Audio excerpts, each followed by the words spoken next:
yourself need to ask your question, do you want to stay with founder skill set, or do you want to kind of grow and change your skill set into executive? But there is no other choice. Either you change or bring somebody with that skill set. Sort of there is one little kind of side way I, for example, use. So I brought very experienced chief operating officer who was doing part of the job. But fundamentally, I think kind of that's one of the big kind of questions you need to answer when you get to that stage. So final part. Let's suppose you're okay with the odds. You understand the kind of the process. Last concern you have, is there any startup big enough, huge startup ideas left to do? So 1 in 1,000 is good, but what if 0 in 1,000? Well, maybe it's even worse. Maybe it's 0 in 1 million. Well, technically it's the same number, but it sounds way more depressing. Google and all other big companies, they have research labs, they have their own investment arms. What if they take all the big ideas before you do? What kind of makes sense to make that happen?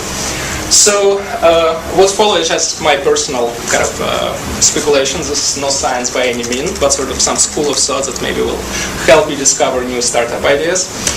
So I will start slightly from afar. So well, you already watched this picture for a couple minutes. Anybody knows what the photo is? Yes, please. I think it's Einstein, and I'm trying to think of the other physicists. Is it Gaussian or beyond? It's not physicist, but it's a very famous scientist. Yes, Einstein is correct. We had conversations with another Princeton scientist. Yes. I think he was a mathematician, philosopher. Yes. I just can't remember his name. Give me like the first. Anybody recognize it? It's not common. It is Gödel. Okay. Yeah. So this is Einstein and Gödel, and that's the reason Einstein taking this swap. So I'm somewhat surprised how little coverage Gödel theorems gets, because I personally, the most time I spend, I speak about Gödel incompleteness and black swans. But we're not going to chat about black swans tonight. So yes, Gödel. His most famous contribution is incompleteness theorem. So this is kind of mathematical kind of statement, and I will go with my main statement for people unfamiliar with it, that in any formal system of rules powerful enough to express arithmetics, you always will have some true and unprovable statements. If you find such a statement, you can take it, add it as one rule of the system, you will get bigger system of rules, and it will have new unprovable statements. These statements called Gödel sentences or Gödel statements, and in any formal theory there is infinite number of Gödel statements. So, as example, what I call Gödel-compliant business model. Is this software is a virus? Well, it's any antivirus program. It's basically a set of rules which just say this piece of software is a virus. It strongly correlates with computer science term tuning halting program. It's a subset of Gödel incompleteness. So we take a bunch of these rules, put them in the box, and then any virus writer looks at them and say, oh, I can write this code which actually kind of won't be detected by these rules. And you got new virus. So we need new version of our set of rules. And that's what you get. So I absolutely love semantic business model. Every year it's guaranteed they never ever going to catch all viruses, and it's mathematically proven new viruses will keep existing.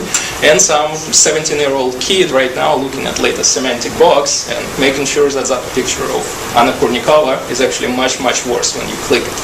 So great business model, but let's look even broader. What is any mature marketplace?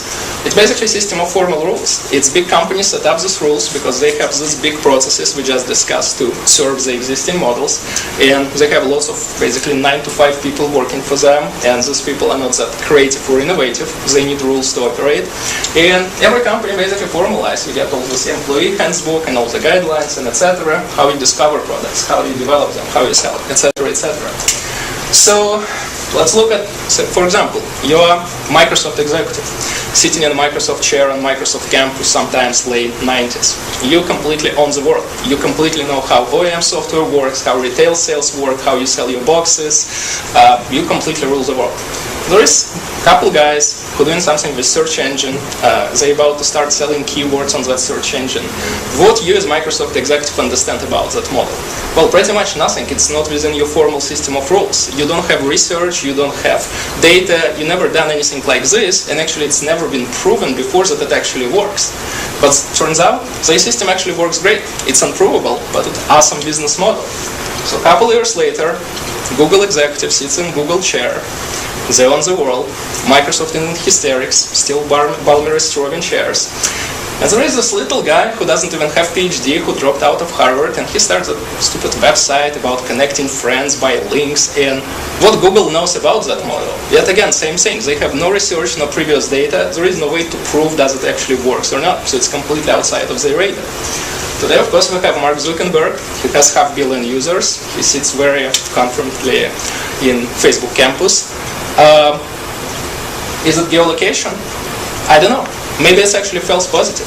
Maybe geolocation it would be one of these down curves and we forget about it.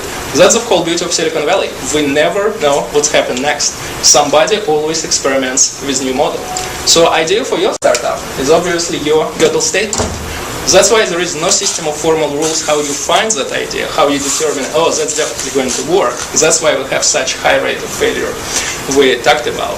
But there is infinite number of them, unproven, non-existent today. In my personal opinion, about basically what we do in Silicon Valley, what it gets so addictive, so interesting, because we have this community of engineers, scientists, artists, business people who build team, who accept this incredibly high rate of risk, who constantly effectively gamble with their lives and their careers because they could have getting kind of well-paid, much more stable job. And what they do, they constantly test the system for new Gödel statements. There is no way to find them for sure, and lots of them fail. But they constantly keep trying and trying, and they come up with new formal systems which are more efficient, systems which create more efficient marketplaces, more interesting products, and of course then they go through growth and maturity, they create all those formal processes, and they just become current formal system.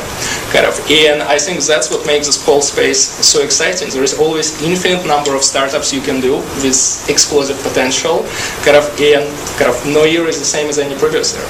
So that's pretty much it, and we can do questions.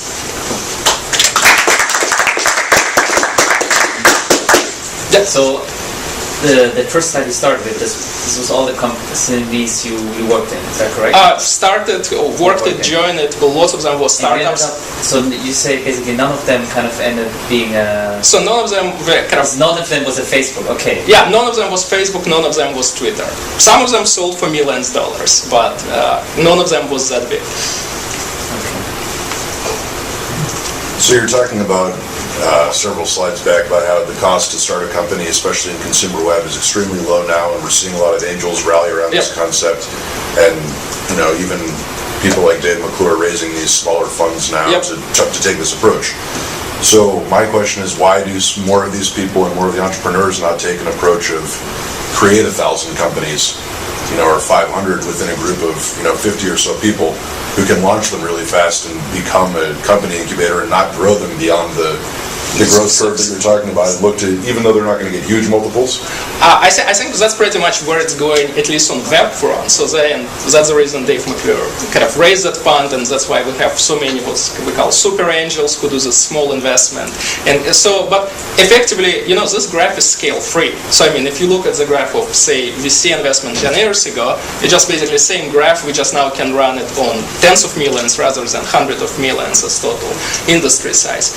Another I would say vector is, keep in mind, consumer web is big, exciting industry, but that's not the only industry. And people try lots of ideas in web, but you cannot do whole innovation of the web. So other industries still exist, and to a certain degree, the less people look for innovation in some older industry, the more of these undiscovered Gödel statements would exist there. So actually, for example, my personal preference in evaluating startup ideas, I start to look, how long it's been since this industry have been revolutionized last time. Because if nobody touched it for like 10 years, that's great. That means, there is lots of this undiscovered idea lying on the ground. I'm sorry, I might have come in too late. So did you raise any funding for Hive 7? Yeah, we're angel and VC funded. You were VC funded. How did the role of term sheets affect your sale then? What affects? Term sheets. When you signed your term sheets, Term you sold Hive 7. How did that affect you personally? So term sheets definitely affect your potential outcomes. So it's definitely creates sort of the space of potential actions you can take. It's becoming less. So I would say this is kind of subject for entirely different talk. Is like how to evaluate kind of term sheets, how we evaluate do you need to raise funding at all. Obviously, at the ground base, don't raise any funding at all. That's mean pretty much anything you do will be pure success. Yeah, to a certain degree. Hey, if you just create small but cash flow positive business that pays you and some employee salaries, it's already personal success for you. But VC obviously not going to look at that. However, VC funding, just like it's create lots of conditions, so you need to exit after certain size, and they look for exit event. It creates lots of opportunities. So it's not an accident that all the biggest win you seen recently, so Facebook and Zynga and etc., they got huge amount of VC funding, huge amounts, and they needed them because the point is that exponential curve, you have to fuel it. It doesn't happen magically. The revenue and the cash in bank, they're never going to like magically follow this exponential curve. So the point the VC serve into this like really big explosive companies, they kind of pre-take their revenues from the future, spend it right now today, get this process, get these teams in place, and then they effectively play this super high-stake poker game. Do we actually have the exponential ending of that curve, or it's not exponential at all, fundamentally? So, and that's a decision basically for every founder to like, do I trust what's happening enough, kind of to gamble at such a high stakes? It's just, we went to a recent talk with David Rose. I'm not sure if you know who David Rose is, but he's, I think, chairman of New York Angels, and he was saying that, let's say you raise 20 million, and you sell for 20 million. The entrepreneur doesn't see a cent of it. The VC gets first call and all of that. So that's why I was more intrigued about that area. That really got me really interested. Well, I would say if you raise 20 million and you sold for 20 million, definitely VC is not happy and you're not happy at all. You don't get anything though, right? You pretty much get nothing, yeah. That's bad, isn't it? Yeah. No, but doesn't that depend on your share? I mean, if you have 10% and you set for 20 million? No, it's pretty simple construct that's called liquidation preferences, and basically the amount of the funding they take out first. So however, okay, here's the thing, you slightly think in all terms. Remember what I started with, multiple attempts. If you created a company for 20 million, sold it for 20 million, heck, sell it even for 15. VCs are in job of losing money on risky ideas. They're okay with that. They're not even going to count this as a failure, as I said. But if you do it within a year, first of all, you get a check mark that you are kind of entrepreneur who already run one company. You get huge bonus point in Silicon Valley for trying, and you already basically everybody knows, oh, kind of, he ran $20 million company, learned from his mistake, okay, he will be way less risk for us comparing to 24-year-old kid who never done it before. So that's what I'm saying. It won't count as failure. It will count as actually big kind of positive mark on your shoulder. So it's like, so it's not so linear, and there is lots of ways kind of how that process work, and it's not always zero, but this kind of technical methods. Yeah, my question is, since now we have a different ecosystem too, and I mean, in the size of the companies, the size of the funding, and the amount of the companies is growing. I mean, what kind of structures in the term deals you see that's different from the companies who started 3, 5, 4 years ago that requires more about capital? Well, what's usually constant in this deal, so it's a bit, it sounds strange, but actually the constant part is the percentage of ownership founders versus investors get. So basically, when you fundraise VC round, you typically would give VCs something between, I would